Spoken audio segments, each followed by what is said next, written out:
Good morning, beloveds. I brought a snack in for my elder statesman, and Sugar is wanting to steal it, so I'm like trying to watch her. All right. It's March 4th. Our title is I'm Free with the Freedom of God. Our quote is Stand fast, therefore, to the liberty wherewith Christ has made us free. Oh, it's the language. All right. Stand forth, therefore, in the liberty wherewith Christ has made us free. And that is Galatians 5:1. All right. We all wish to be free, but at the same time, we should realize that liberty is not license.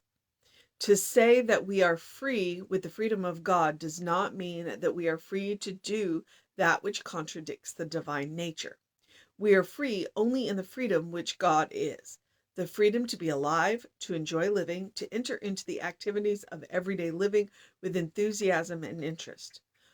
We are free to love and be loved. We are free to give full and complete expression to every capacity we possess, provided this freedom harms no one and hurts no thing.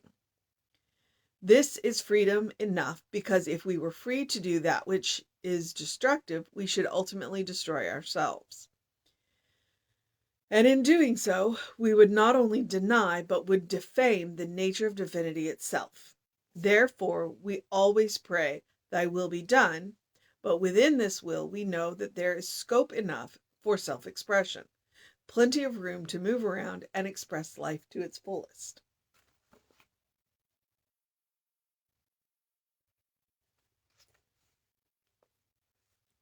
I am free with the freedom of God. Today, I manifest this freedom in joy. I think of it with deep gratitude to the giver of all life and with deep inward sense of my union with the whole. In my own will and imagination, I see myself free, complete, and perfect. I feel back to the center of my being, which is God, and affirm that God's freedom is my freedom. And I include my own physical body in this freedom, as well as every activity in which I am engaged. I expand my consciousness and invite new experiences, knowing that they shall be created for me by the same power that makes everything. I enter into this freedom with complete abandonment, with the feeling that all things are working out well, and with the deep and sincere desire to so live that my freedom shall be imparted to others, that we all may feel that we are in partnership with the infinite.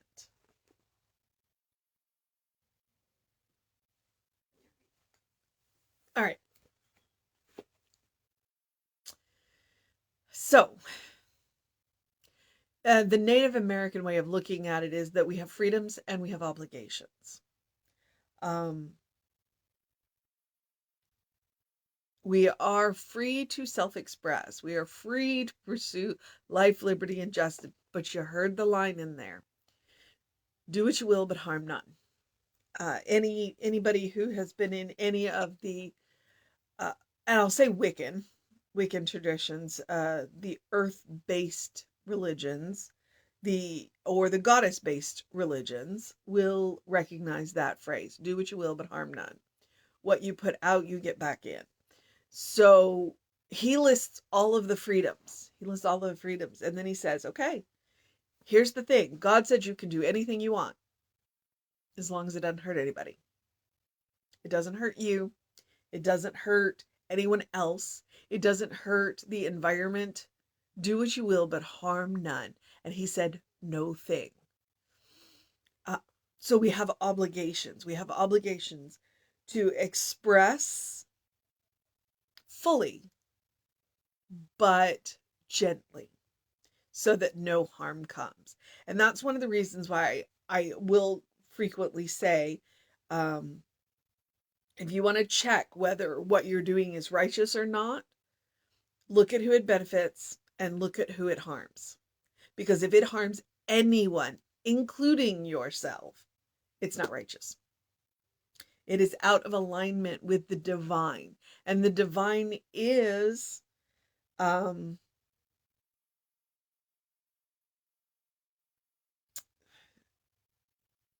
I don't know where that thought just went. It'll come back when it comes back. Because you look around in the natural world, and the natural world is it is about creativity. It is about growth. It is about now.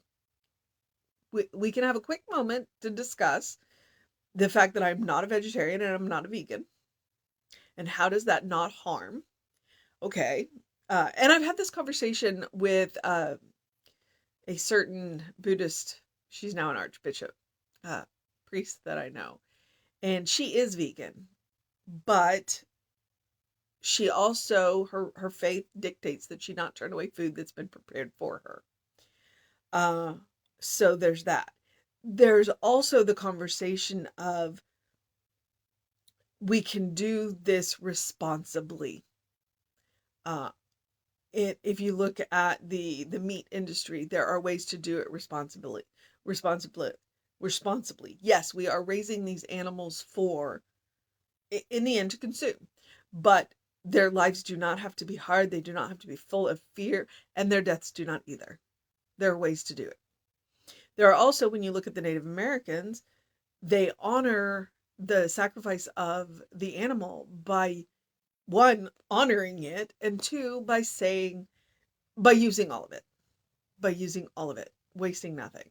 So, uh, there's, so, when you say do what you will, but harm none, it's not a caveat. It's not a caveat. There are ways to do this and harm none. So, uh, yeah, I'm an anthropologist. If you want to talk about diets with me, I'll talk about diets with you, because have you looked in your mouth? You have sharp teeth, you have pointed teeth, and you have wide flat teeth. You are meant to eat a mixed diet. Okay? We were designed that way. We were designed that way by a patterning intelligence. But we can do it in ways that are not harmful, that are not hurting. So, all right. And I just wanted to put that in there because it occurred to me. It's like, here we've got this whole talk. I am free with the freedom of God. Every living thing is free with the freedom of God.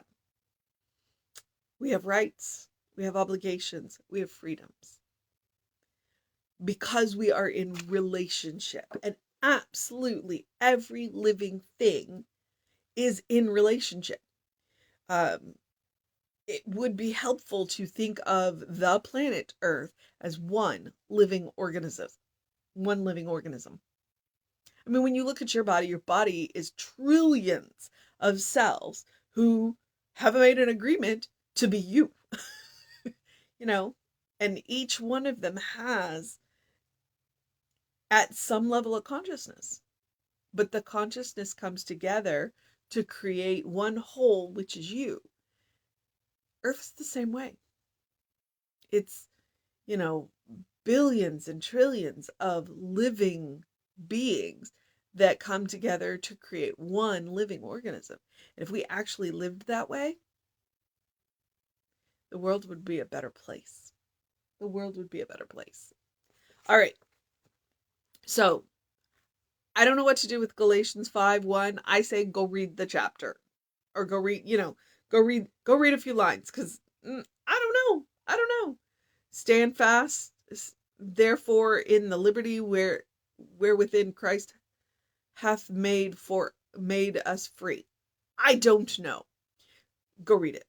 So, we all wish to be free. Wish. What are we doing to get there? But at the same time, we should realize that liberty is not license. Liberty is not license. It means we have obligations.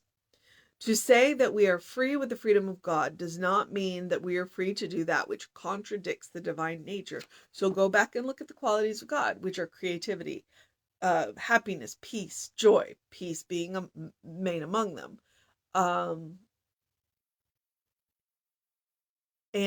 But creativity is super important. So, Destruction is not in the nature of God. Destruction is what happens around.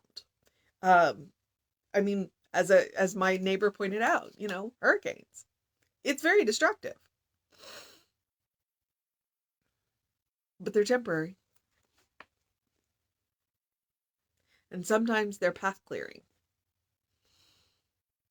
We are free only in that freedom which God is, the freedom to be alive, to enjoy living, to enter into the activities of everyday living with enthusiasm and interest. We are free to love and be loved. And notice how he says to love and be loved. He doesn't put any qualifiers on that. We shouldn't either. We are free to give full and complete expression to every capacity we possess, provided this freedom harms no one and hurts no thing. So there again, he says it right there in black and white. Do what you will, but harm none. And that includes yourself. That includes yourself. So when you go to judge actions, are they righteous? Who do they benefit? Who do they hurt? Because if they hurt anybody, they're not righteous. They may be expedient, but they're not righteous.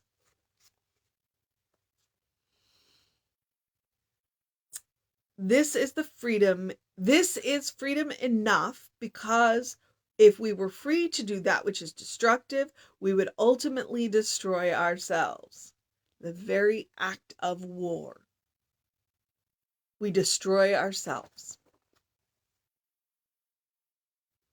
I don't have to explain that to you. All you have to do is flip on the news and see what's going on with Ukraine. Even though Ukraine is the country that is taking the brunt of it, but this is also hurting the soul of the people of Russia as well. War is, by its very nature, destructive. This is not a freedom we should have. And in so doing, we would not only deny, but would defame the nature of divinity itself.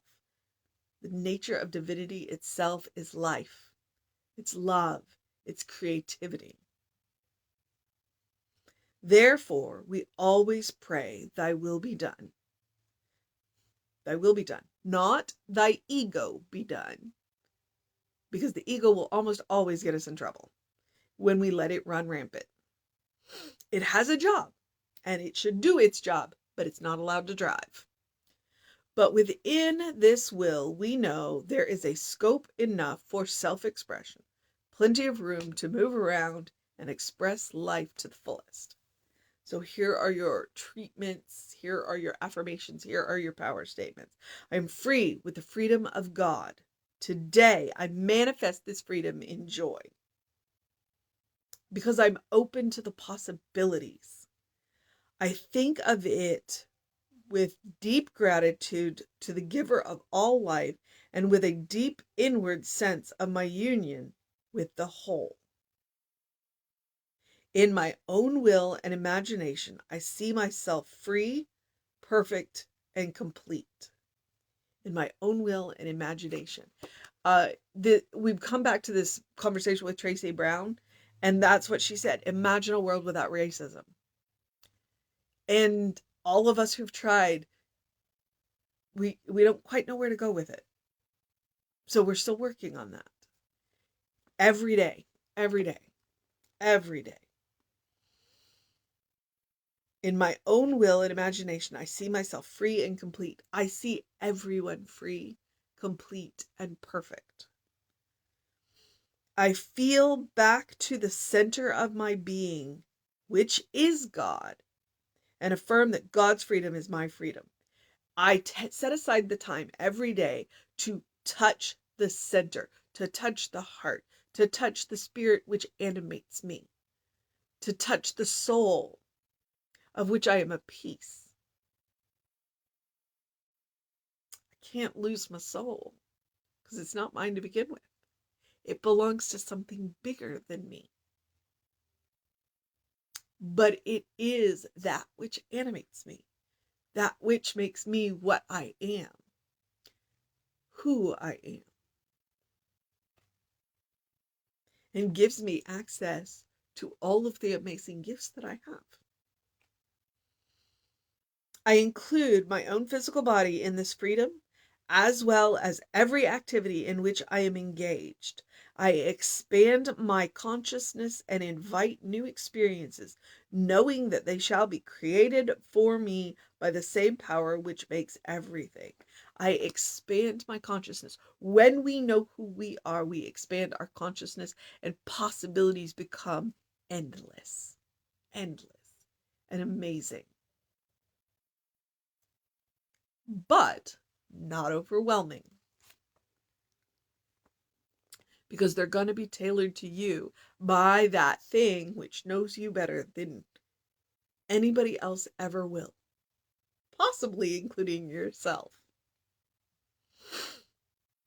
I enter into this freedom with complete abandonment, with the feeling that all things are working out well, and with the deep and sincere desire to so live that my freedom shall be imparted to others, that we all may feel that we are in partnership with the infinite. When you give yourself permission to be authentic, to be who you are, to be that brilliant shining light of spirit that you are, you grant that permission to others. When you come out and are who you are, then others stop and go, oh, maybe I can do that too. Maybe I can do that too. Give yourself permission to be exactly who you are, to be authentically that brilliant, beloved child of God that you are. And just by doing that, you give other people permission to do it too. It's like they recognize the freedom in you and go, I want that. And then all you do is know that they're the beloved child of God that they are. And the doors open. Or the windows. So, the mission today, should we choose to accept it, is to expand our consciousness, invite new experiences, to revel in the freedom of God and all that it means, because He just lined it out for you.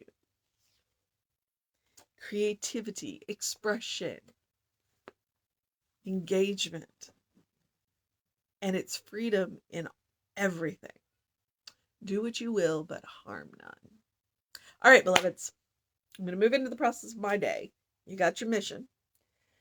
Before I go, I do, as always, remind you, do something loving for yourself, do something kind for yourself, do something compassionate for yourself. I ask you to do one thing every day because I'm hoping that that one thing will trigger you to do another and another and another until everything that you do is loving, kind, and compassionate.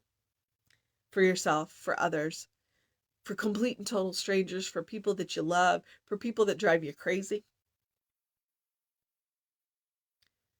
It's a habit. It's a spiritual practice. It's a default setting. It's a first response. And a first response is always going to be healthier than a reaction. So give yourself that gift, that grace. Take those 3 deep breaths. Go for a walk. Take a nap. Take a day of rest. Whatever it is that you need to do to take care of yourself. All right, beloveds. As always, do something to engage your mind and your body. Drink plenty of water. Get some bright sun or light, because there was no sun this morning. It's very cloudy. I don't think it's supposed to rain till Monday, but it was dripping on me. And of course, I forgot my hat today.